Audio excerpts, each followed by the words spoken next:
Bueno, vamos a comenzar, hermanos, vamos a orar. Vamos a pedirle al Señor que Él nos hable en esta mañana.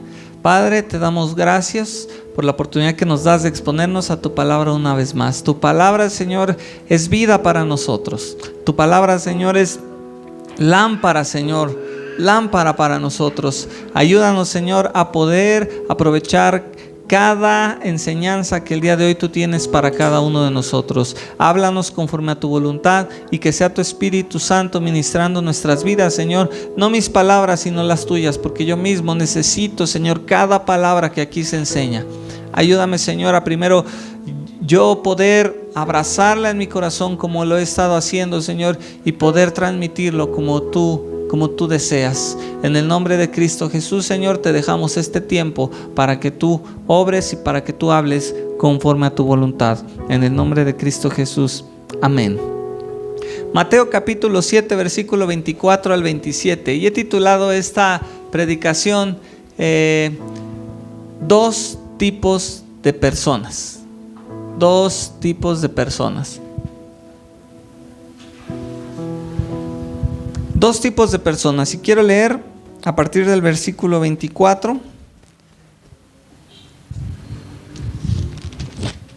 Mi Biblia es Nueva Traducción Viviente y dice lo siguiente: todo el que escucha mi enseñanza y la sigue es sabio, como la persona que construye su casa sobre una roca sólida. Aunque llueva a cántaros y suban las aguas de la inundación y los vientos golpeen contra esa casa, no se vendrá abajo, porque está construida sobre un lecho de roca.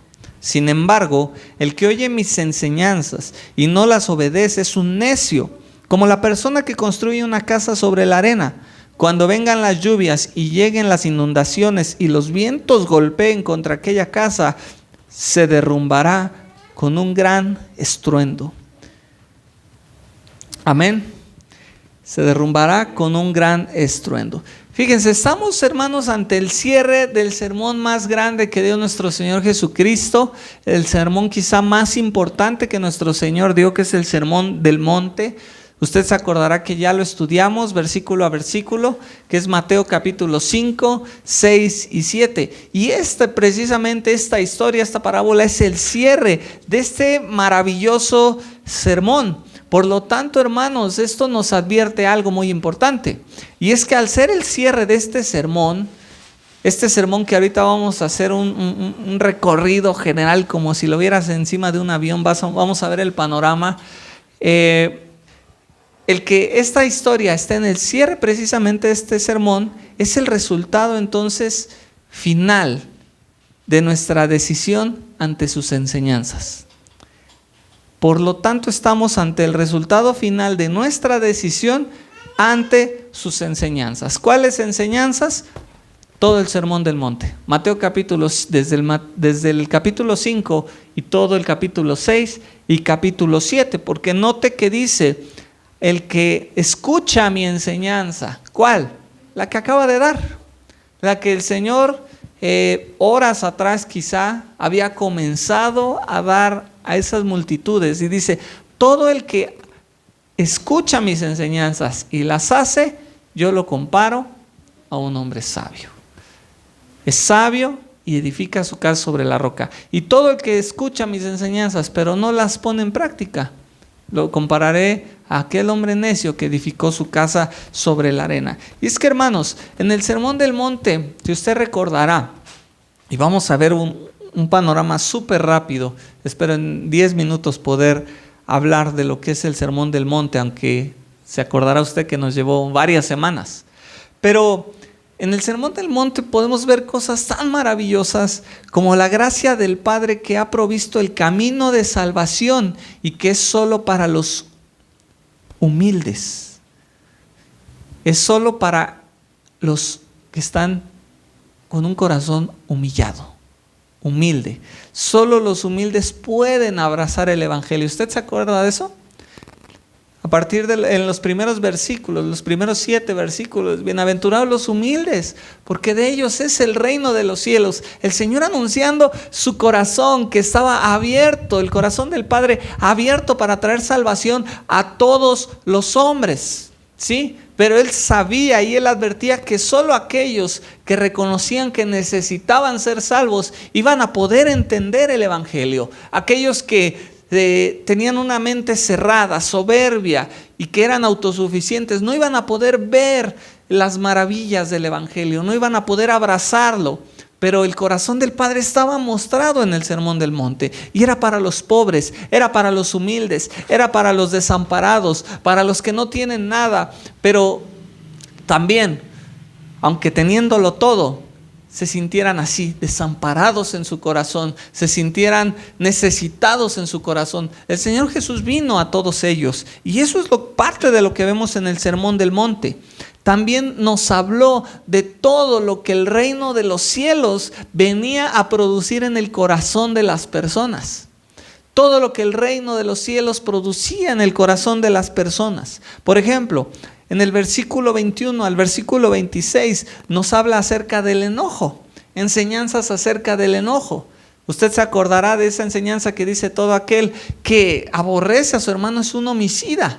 Y eso es algo que el Señor Jesús estaba enseñando, porque el evangelio, porque las enseñanzas de nuestro Señor Jesucristo, porque la salvación que Él venía a traer al corazón de los hombres, hermanos, cambiaba nuestro corazón lleno de amargura y maldad. Venía a transformar. Isaías 61: el Espíritu del Señor está sobre mí por cuanto me ha ungido para dar libertad a los cautivos, a los presos, apertura de la cárcel. ¿Sí se acuerda? Entonces el Señor estaba enseñando acerca de que el reino de los cielos iba a traer libertad a nuestro corazón, lleno de amargura, lleno de maldad, lleno de odio, lleno de rencor. El versículo 27 al 31 de Mateo capítulo 5, estamos en Mateo capítulo 5, no lo busquen. El versículo 27 al 31 tenemos enseñanzas acerca del divorcio y del adulterio, ¿se acuerda? Porque el evangelio, el reino de los cielos, viene a librarnos de toda la perversión sexual y esas bajas pasiones que gobiernan a los hombres. El reino de los cielos, la libertad en Cristo, venía a liberarnos de esa esclavitud al pecado sexual, esa esclavitud a nuestros bajos deseos. No olvide que estamos hablando del cierre de este sermón. Dice: todo el que oye mis enseñanzas y las hace. ¿Sí? Versículo 33 al 37 se nos habla acerca de los juramentos, cuando dice: no juren, que su sí sea sí, que su no sea no. ¿Qué nos estaba enseñando aquí? El reino de los cielos nos venía a librar de la mentira. ¿Usted cree que el mundo se gobierna por la mentira? Sí. ¿A cuántos les han dado un plazo, una promesa, un negocio y les han quedado mal y les han mentido? A ver, levante su mano. ¿Sí? ¿Todos hemos sido estafados de alguna manera? Yo sí. Porque el mundo se gobierna por la mentira. El mundo se rige por la mentira. Es increíble, hermanos, la facilidad con la que el mundo puede mentir. En serio, es increíble. Pero el reino de los cielos ha venido a arrancar eso de nuestro corazón. Versículo 38 al 48 nos habla de la venganza y el amor a los enemigos. Hermanos, esto es una enseñanza magistral que nuestro Señor Jesucristo dio. Nos habla de no buscar la venganza. ¿Usted cree que el mundo busca la venganza? Bueno, quienes viven en el reino de los cielos, y el reino de los cielos está en su corazón, no tiene sed de venganza, ¿sí? No tiene sed de desquitarse. Y el Señor fue más allá. Amar a quienes te hacen daño. ¿Usted cree que eso era algo fácil de entender? ¿El día de hoy es algo fácil de digerir? No. Siempre trato de recordar esa frase y a veces la cuento al revés, pero la idea es esta: que lo animal, es decir, la manera en cómo reacciona un animal es hacer mal a quien te hace mal. Tú hazle mal a un perrito y ¿cómo te va a responder? Se va a defender, ¿sí o no? Lo animal es hacer mal a quien te hace mal. Lo satánico es hacer mal a quien te hace bien. ¿Sí nota la diferencia? Lo diabólico es hacer mal a quien te hace bien. Lo humano es hacer bien a quien te hace bien.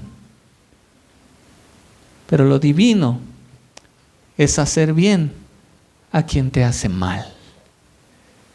Y el Señor Jesús vino a enseñarnos esas cosas. Amar a nuestros enemigos.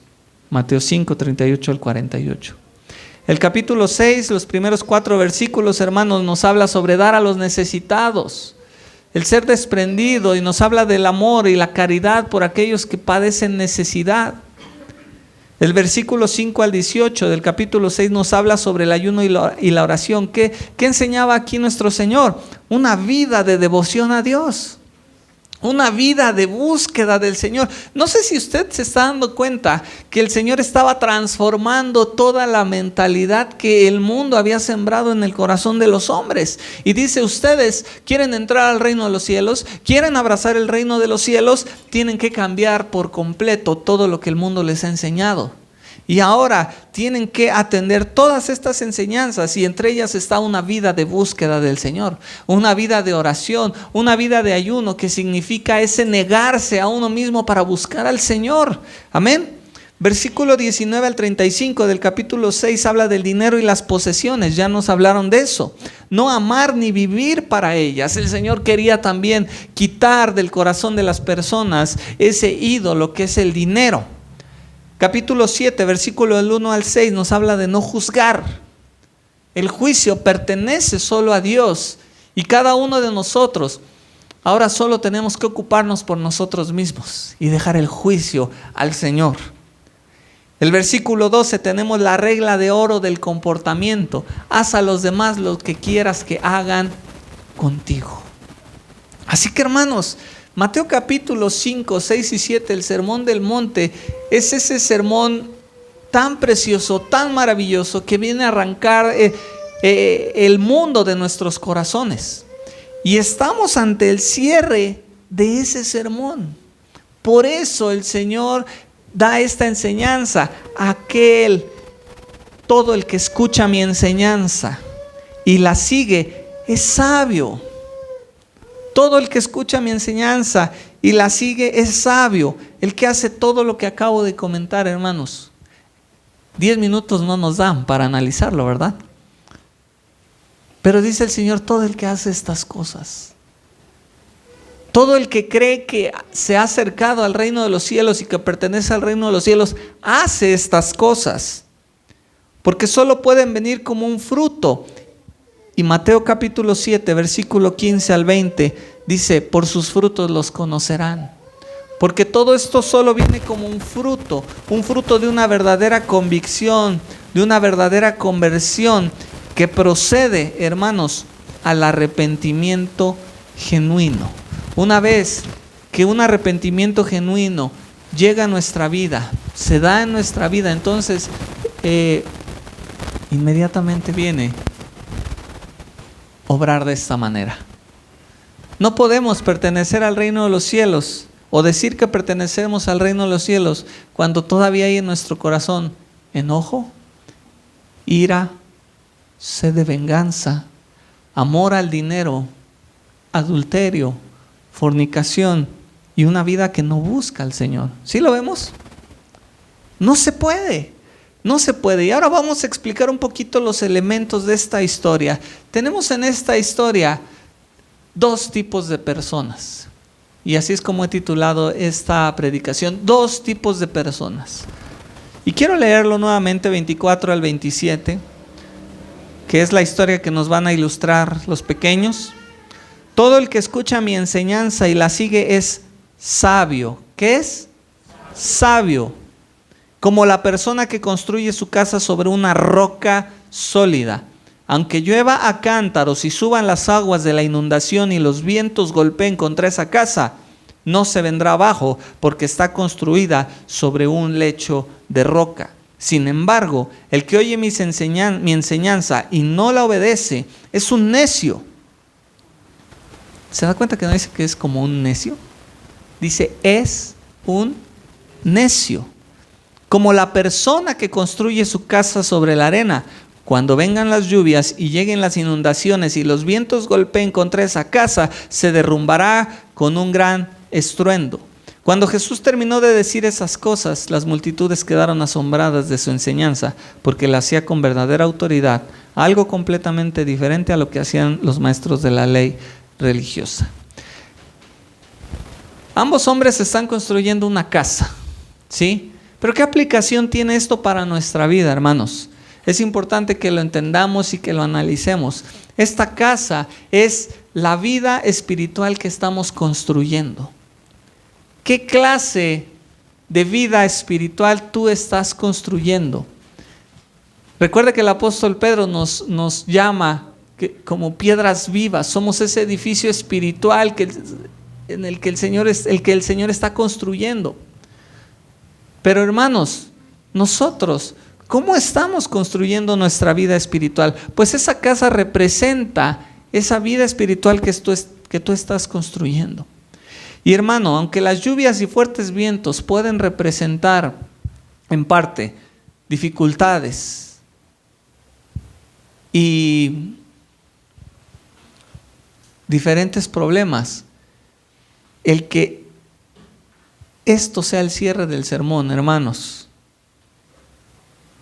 nos advierte una cosa: los fuertes vientos y la lluvia nos está hablando del juicio de Dios, que será arrasador, como nada en nuestra mente pueda concebirlo. El Señor Jesús nos está hablando de cómo construir o cómo vivir. Todo el Sermón del Monte, hermanos, es una guía maravillosa de cómo debemos vivir cada día. También se nos habla del afán, de la ansiedad, cuando se nos habla de las posesiones. Es una guía maravillosa de cómo vivir. Así que estamos ante el resultado final de nuestra decisión ante toda la enseñanza de Cristo. Por lo tanto, estamos hablando del juicio de Dios.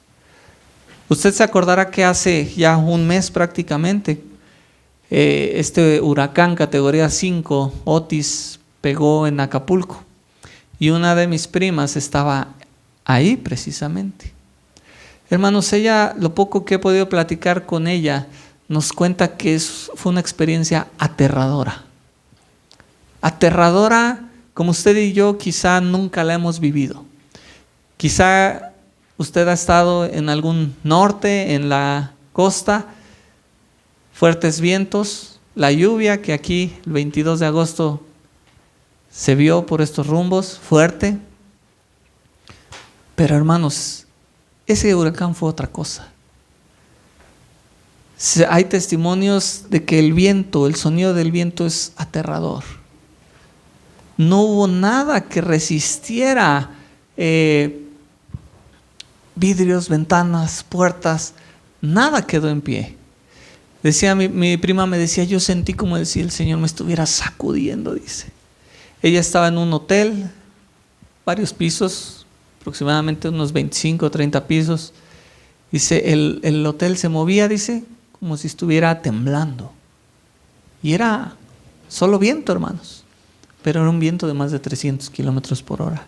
Y el edificio se movía, se movía, se movía. Algo, hermanos, arrasador. Y lo hemos visto en las imágenes, ¿verdad? Algo arrasador. Pues déjeme decirle que el juicio de Dios será arrasador como nada en nuestra mente pueda concebirlo siquiera. Cuando el Señor se ponga de pie y derrame su ira sobre la tierra y derrame su ira sobre las naciones, es algo, hermanos, de lo cual no tenemos ni la menor idea, y que a veces estamos jugando con fuego. Porque vivimos, hermanos, como si nunca hubiera un juicio venidero. Abrazamos y nos encanta la idea del Dios perdonador, del Dios salvador, del Dios paciente, del Dios sanador, del Dios que rescata, del Dios que salva.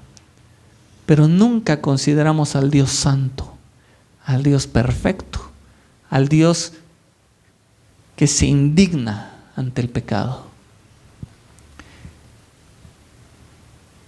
Apocalipsis 20, del 11 al 13, nos habla precisamente del día en que el juicio, hermanos, se ejecutará. Apocalipsis 20, del 11 al 13, dice lo siguiente: y vi un gran trono blanco, y al que estaba sentado en él. La tierra y el cielo huyeron de su presencia. ¿Se da cuenta de esto, hermano? La tierra y el cielo huyeron de su presencia. Yo nada más quiero que piense por unos momentos qué majestad, qué aterradora majestad de nuestro Dios santo, que el cielo y la tierra no pueden permanecer delante de un Dios indignado por el pecado. ¿Sí lo ve? Y vi un gran trono blanco y al que estaba sentado en él. La tierra y el cielo huyeron de su presencia, pero no encontraron ningún lugar para esconderse.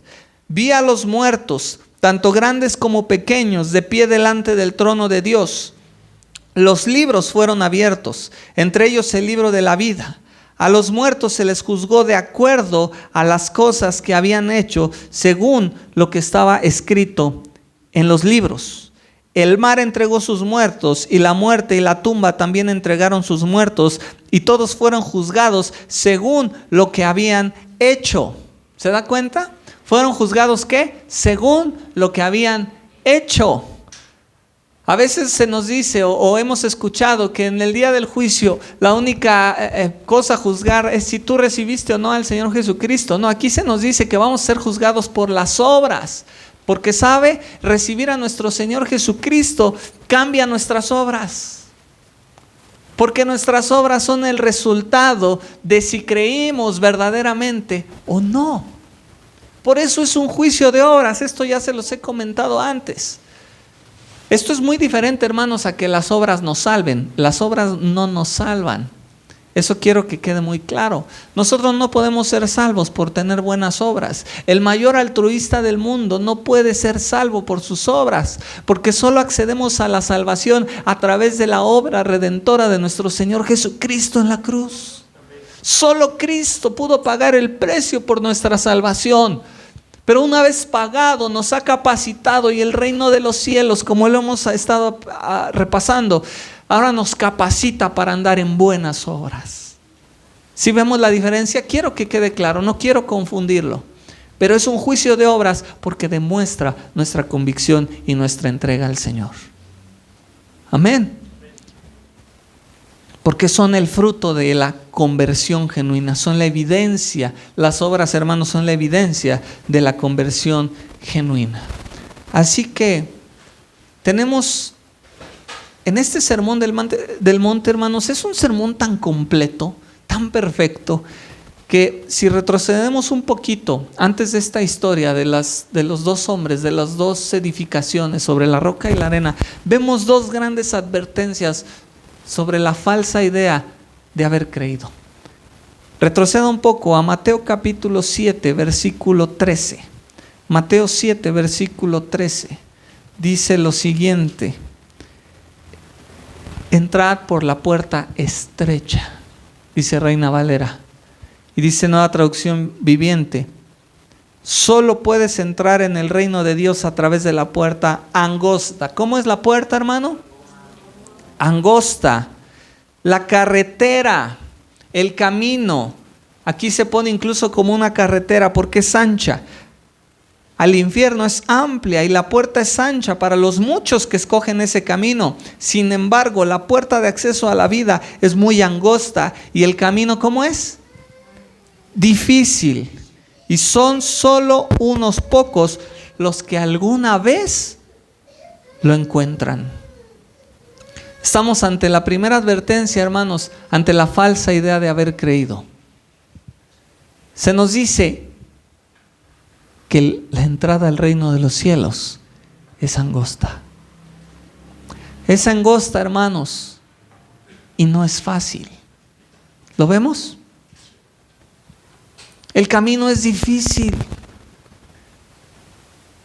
El camino está lleno de dificultades. No es una carretera. ¿Alguien ha caminado en una vereda, en una montaña, por ejemplo? Yo recuerdo tengo un tío que tuvo en sus años mozos, fue alpinista, y él siempre era el guía ahí en los montes. Y él siempre nos llevaba a lugares muy bonitos, pero muy difíciles. Y recuerdo que una vez fuimos, si mal no recuerdo, el nombre es Cascada de los Diamantes, a las faldas del Iztaccíhuatl. Y recuerdo, hermanos, esas veredas. Me acuerdo que teníamos que cruzar precipicios por una orillita. Era una orillita. Una vereda es un camino totalmente difícil, a diferencia de una carretera, ¿verdad? Un camino preparado, una carretera, es un camino sencillo relativamente. Y así es el camino al reino de los cielos, hermanos. Es algo que va a exigir todo de nosotros. Yo te pregunto, ¿en ese camino de montaña yo me podía distraer? No. No te puedes distraer. Si te distraes por un momento, te deslizas, te caes, te vas al precipicio. Si te descuidas por un momento, ahí yo no sé de fauna, ¿verdad? Pero quizá otro lado, te descuidas por un momento, hermanos, y te sale una culebra. Te muerde. En un camino difícil, hermano, tienes que ir alerta. En una carretera, ahí vas cantando, ¿verdad? Ahí vas bailando. Pero en una vereda difícil, no, hermanos. El camino al reino de los cielos es difícil. Y exige toda nuestra atención, exige todo de nosotros. Esa es la primera advertencia. Primera a los Corintios, si mal no recuerdo, 2:13-5 dice: examínense para ver si están en la fe. Tenemos que examinarnos, hermanos, si verdaderamente estamos en la fe. Y la segunda advertencia que tenemos en Mateo capítulo 7, versículo 21, y es el favorito de muchos aquí: no todo el que me dice Señor, Señor, entrará en el reino de los cielos. No todo el que me dice Señor, Señor, entrará en el reino de los cielos. Estar aquí y cantar no nos garantiza entrar al reino de los cielos, ¿verdad que no?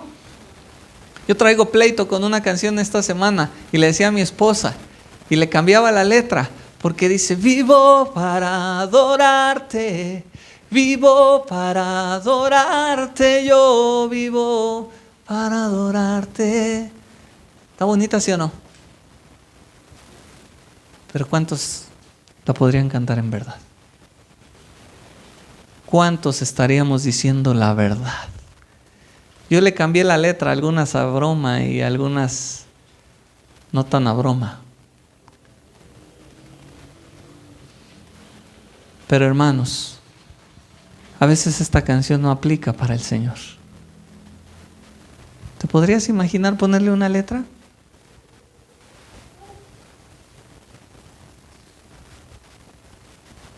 Vivo para mis logros, vivo para mi dinero, yo vivo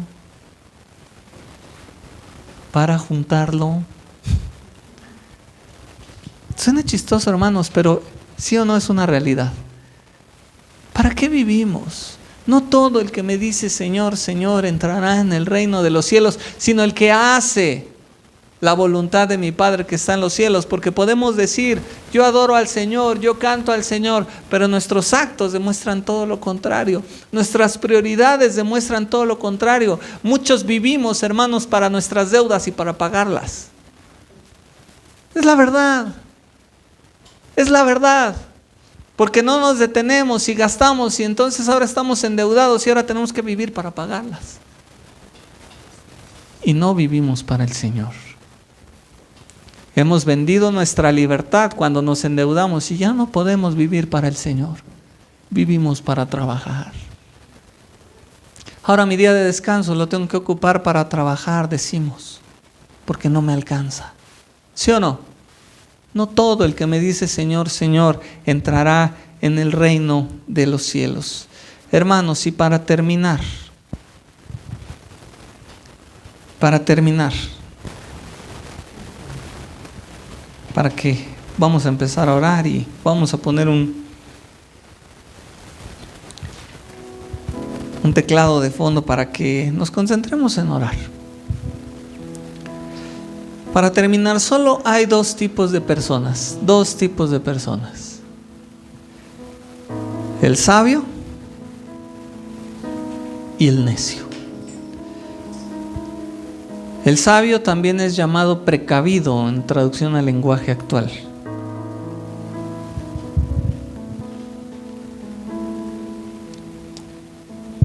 El sabio también es llamado prudente en Nueva Versión Internacional. Así que tenemos sabio, prudente, precavido.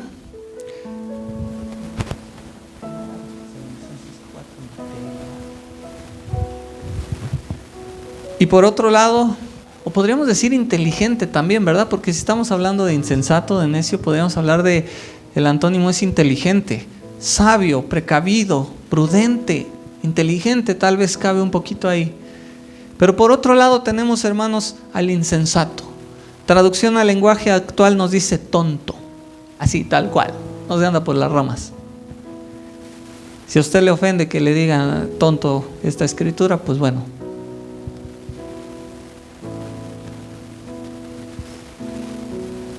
Gracias. Insensato, nos dice Reina Valera, insensato. ¿Cuál eres tú, hermano? Solo hay dos tipos. El Señor Jesucristo cerró el Sermón del Monte, la guía maestra de cómo vivir, de lo que el reino de los cielos produce en nuestro corazón. Y la decisión es nuestra, porque Él nos capacita. Una vez que tú rindes tu vida al Señor, Él te capacita. Una vez que Cristo entra a tu corazón, Él te capacita. Y la decisión es tuya. Y el Señor no pone tres tipos de personas, ¿verdad? No pone uno en medio del sabio y el tonto, ¿verdad que no? No pone ahí al que tiene un pie adentro y un pie afuera. ¿Acaso lo vemos? Hay de dos. Y que se ofenda el que se ofenda. El sabio y el tonto.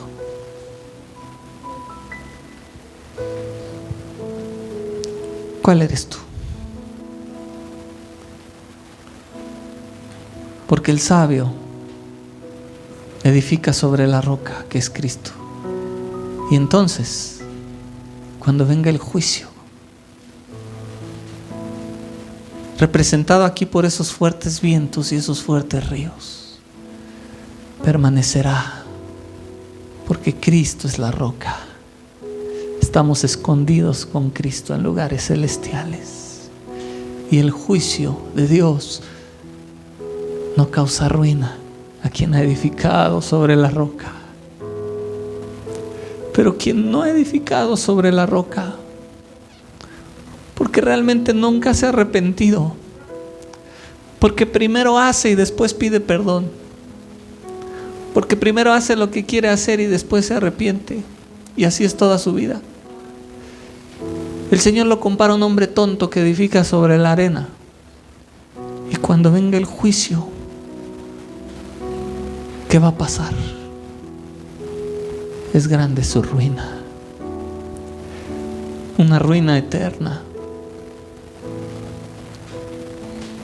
una ruina por los siglos de los siglos. Así que, ¿cuál eres tú, hermano? Y quiero cerrar leyendo,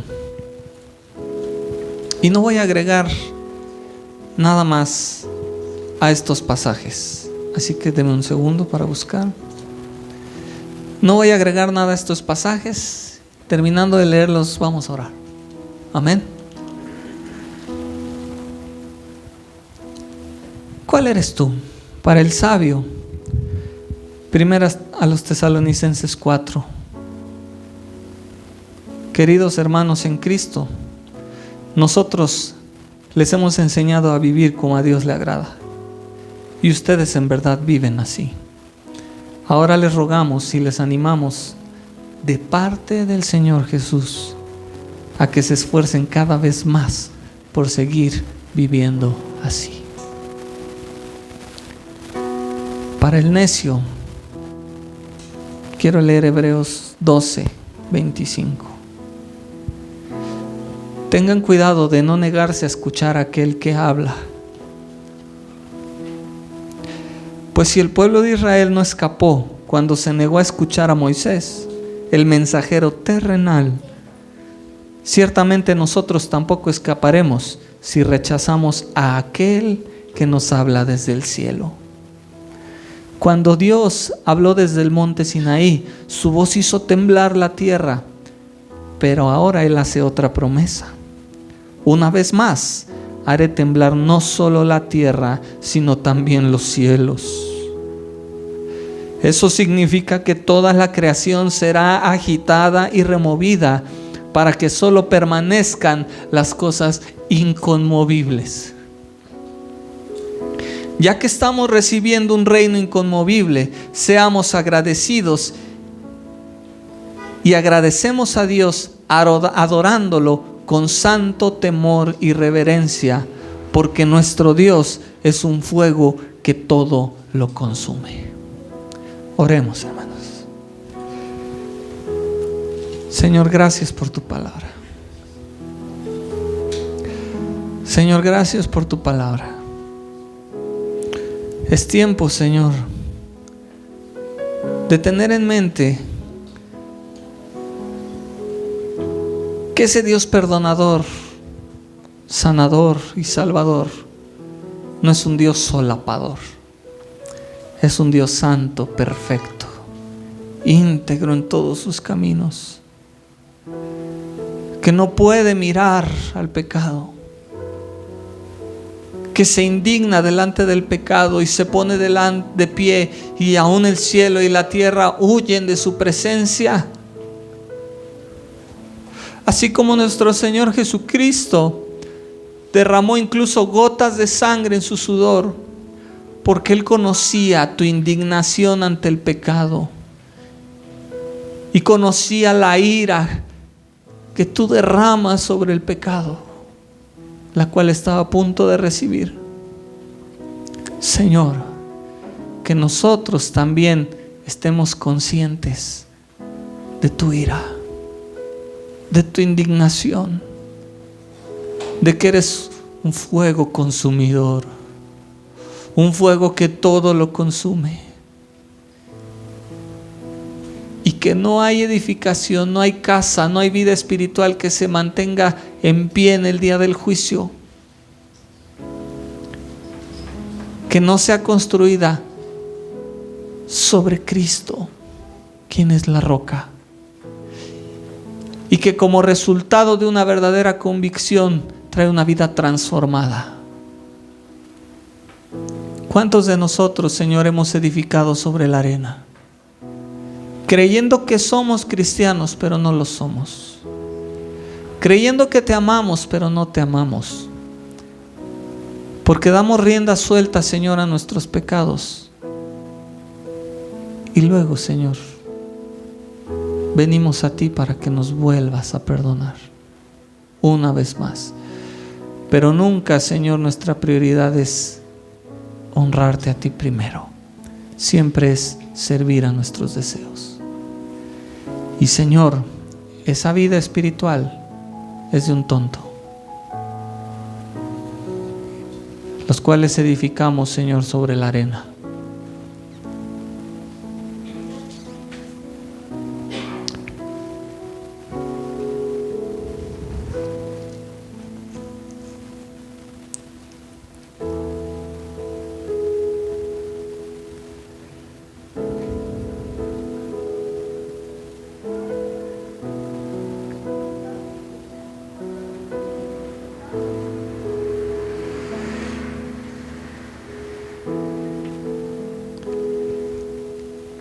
Y el que estaba sentado en el trono dijo: miren, hago nuevas todas las cosas. Entonces me dijo: escribe esto, porque lo que les digo es verdadero y digno de confianza. También dijo: todo ha terminado. Yo soy el alfa y el omega, el principio y el fin. A todo el que tenga sed, yo le daré a beber gratuitamente de los manantiales del agua de la vida. Los que salgan vencedores heredarán todas las cosas, y yo seré su Dios y ellos serán mis hijos. Pero los cobardes, los incrédulos, los corruptos, los asesinos, los que cometen inmoralidades sexuales, los que practican la brujería, los que rinden culto a ídolos y todos los mentirosos tendrán su destino en el lago de fuego que arde con azufre. Esta es la segunda muerte.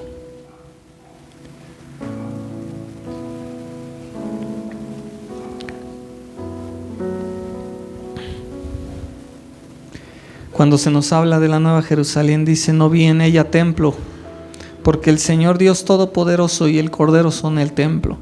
La ciudad no tiene necesidad de sol ni de luna, porque la gloria de Dios ilumina la ciudad, y el Cordero es su luz. Las naciones caminarán a la luz de la ciudad, y los reyes del mundo entrarán en ella como con toda su gloria. Las puertas nunca se cerrarán al terminar el día, porque allí no existe la noche. Todas las naciones llevarán su gloria y honor a la ciudad. No se permitirá la entrada a ninguna cosa mala, ni tampoco a nadie que practique la idolatría y el engaño. Solo podrán entrar los que tengan su nombre escritos en el libro de la vida del Cordero. Señor, gracias porque tú nos recuerdas que eres principio y fin de todas las cosas. Te pido, Señor, por cada uno de mis hermanos. Ayúdanos, Señor, a tener una verdadera introspección y que lleguemos a una conclusión real de lo que es nuestra vida. ¿Somos un hombre sabio, una mujer sabia? ¿O somos el tonto que cree que es cristiano pero no lo es? Señor, fortalece a mis hermanos que son sabios y ayúdales a abundar más y más en eso, como dice tu palabra. Pero perdona, Señor, a quienes han edificado sobre la arena. Y ayuda, Señor, a que tomemos la decisión de ser sabios, porque tú ya nos has dado todo, tú ya hiciste todo. No importa cuánto nos des en esta tierra, Señor, no importa cuánto nos quites, tú ya lo diste todo. Y que realmente podamos cantar, Señor: vivo para adorarte, vivo para adorarte.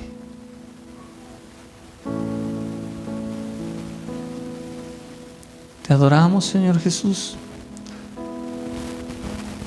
Tú ocupas el trono de esta iglesia. Y por eso hablamos, Señor, de todo lo que tú dispones. Este es tu lugar, esto es tu hogar, y tú eres el Señor de señores, y tú eres Rey de reyes, y solo tú eres exaltado en este lugar. Santo eres tú, Jesús. Recibe toda la gloria y recibe toda la honra, hoy y siempre, en el nombre de Cristo Jesús. Amén. Amén. Hermanos, que el Señor les bendiga. Gracias a Dios porque nos permite reflexionar en su palabra una vez más. Y vamos a dar gracias a Dios por lo que nos ha permitido hacer. Estamos llegando al cierre de año, ¿sí? Hermanos, lo que más pesa sobre mi corazón es tener una iglesia que realmente sea salva. Amén. Así que no deseche al que habla, no deseche a aquel que habla desde los cielos. No sé si ya todos dieron su ofrenda misionera de este mes. Aquellos que falten, por favor, acérquense con mi papá para completar esa ofrenda. Ya en 2 semanas estaremos recogiendo la siguiente, así que no deje que se le junten. Si alguien falta de esa ofrenda misionera, por favor acérquese con mi papá.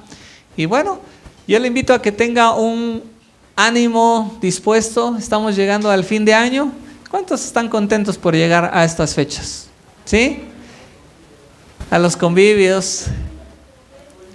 Pero que la alegría en su corazón sea que el Señor habita su corazón. Amén. Yo no quiero que usted esté ilusionado por lucecitas y foquitos y arbolitos y regalitos y cosas que no sirven para nada. ¿Sí? Disfrútelas, conviva con ellas, úselas. No digo que no adornen, ni que no disfruten, ni que no se regale, hágalo. Pero que esa no sea su dicha. ¿Sabe por qué, hermano? Porque es tristísimo que los hijos de Dios nos llegue enero y nos llega la tristeza. ¿Sí o no? Y se acaba la emoción, y se acaba. Hermanos, eso no aplica para nosotros. Nuestra alegría es Cristo. Amén. Y que en estas fechas podamos reflejar la luz de Cristo con nuestras familias. No nos cortemos, convivamos con ellos y llevémosles a Cristo, presentémosles a Cristo. Amén.